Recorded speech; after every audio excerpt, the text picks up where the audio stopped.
Mimi Samia Suluhu Hassan naapa kwamba nitakuwa mwaminifu kwa Jamhuri ya Muungano wa Tanzania na kuitumikia kwa moyo wangu wote, na kwamba nitaihifadhi, nitailinda na kuitetea Katiba ya Jamhuri ya Muungano wa Tanzania kwa mujibu wa sheria iliyowekwa. Ewe Mwenyezi Mungu nisaidie. Mimi Samia Suluhu Hassan naapa kwamba nitatenda kazi zangu za urais wa Jamhuri ya Muungano wa Tanzania kwa uaminifu na kutimiza wajibu wa kazi hizo kwa bidii na moyo mkunjufu, na kwamba nitawatendea haki watu wote kwa mujibu wa sheria, mila na desturi za Jamhuri ya Muungano wa Tanzania bila woga, upendeleo, huba wala chuki. Ewe Mwenyezi Mungu nisaidie. Tarehe 3 mwezi wa 11 mwaka wa 2025, Samia Suluhu is sworn in Tanzania as the president. Despite the killings, despite the protests, African leaders and African Union are congratulating Samia Suluhu, but none is speaking about the killings.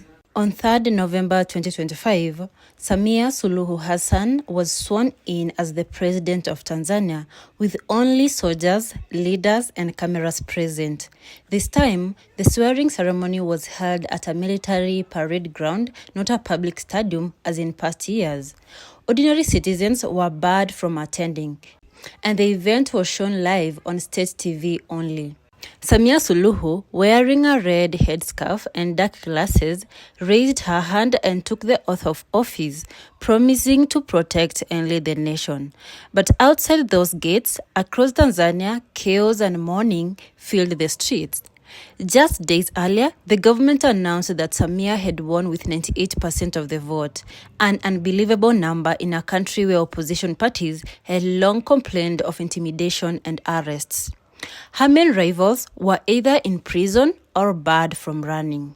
Opposition leaders said it was not an election, but a show. The opposition party, Chadema, called the results a complete lie. They said no real election took place, only fear, silence, and bloodshed.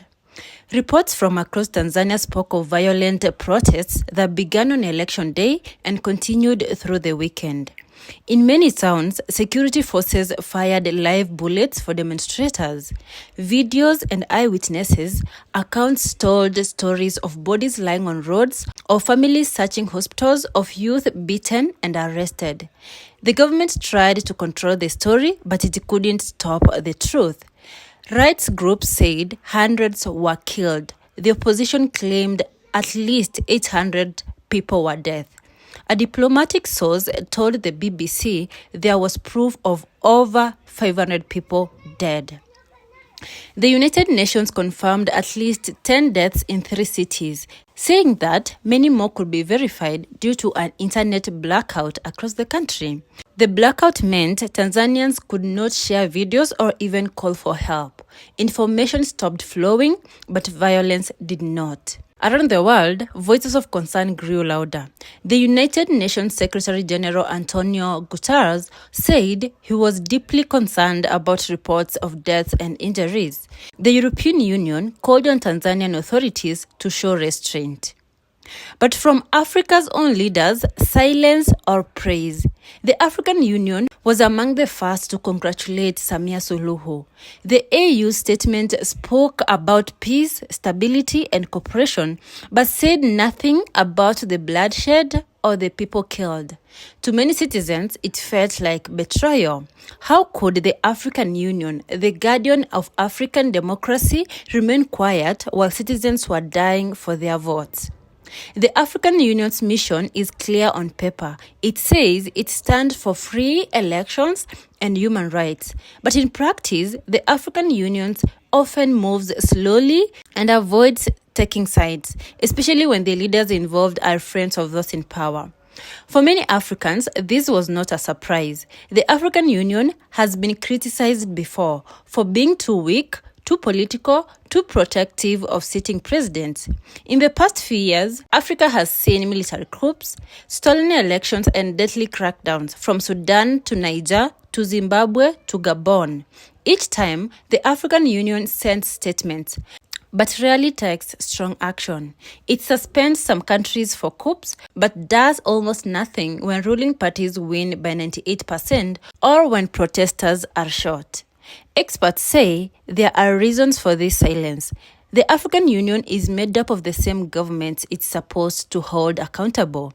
Leaders protect one another. They fear setting a precedent that could one day be used against them. So instead of justice, we get speeches. Instead of truth, we get smiles at summits. Instead of protecting citizens, leaders protect each other. But for Tanzanians, the pain is real. Families are still searching for missing loved ones, opposition figures remain behind bars, and the internet remains tightly controlled. People whisper their anger in private because they fear arrest. And yet, even in that silence, they hold on to hope that one day real democracy will come. When Samia Suluhu took office for the first time in 2021, after the death of President John Magufuli, many hoped he would bring change, a softer tone, an open government, a healing nation. She was Tanzania's first female president, and people believed she could write a new chapter. But now, after this election, many say that hope has been lost. The government calls protesters unpatriotic, but to the families who lost sons and daughters, it is not about patriotism. It's about justice. It's about the right to vote without fear. So what does this mean for Africa? It means that democracy is not just about elections. It's about fairness, trust, and the safety of citizens. It means the African Union and African leaders must stop pretending peace exists when people are dying for their votes to be heard. Peace without justice is silence, and silence helps dictators. If the African Union wants to be respected, it must act differently. It must send stronger election observers. It must demand investigations when people are killed. It must speak for citizens, not just for presidents. And it must stand for truth, not just for political friendships. Tanzania's story is not just about Samia Suluhu. It's about Africa's struggle with democracy, the dream of freedom that keeps fading. It is about the young people who risk their lives for a fair vote. And it's about the question that will not go away. Who will protect the African voter when the African Union will not? Until that question is answered, Tanzania's pain will remain Africa's warning. So guys, sijui kama mumeona hii. Hebu acheni niwaonyeshe. Imagine your president has just congratulated Kai Jehova.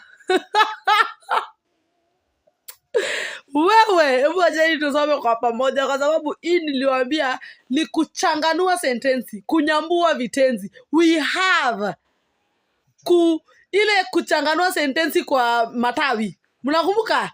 Wacha tuingie haraka sana. On behalf of the government and the people of the Republic of Kenya. Kwanza utoe part ya the people. Sema tu on behalf of the government. Sisi. On behalf of the government and your behalf,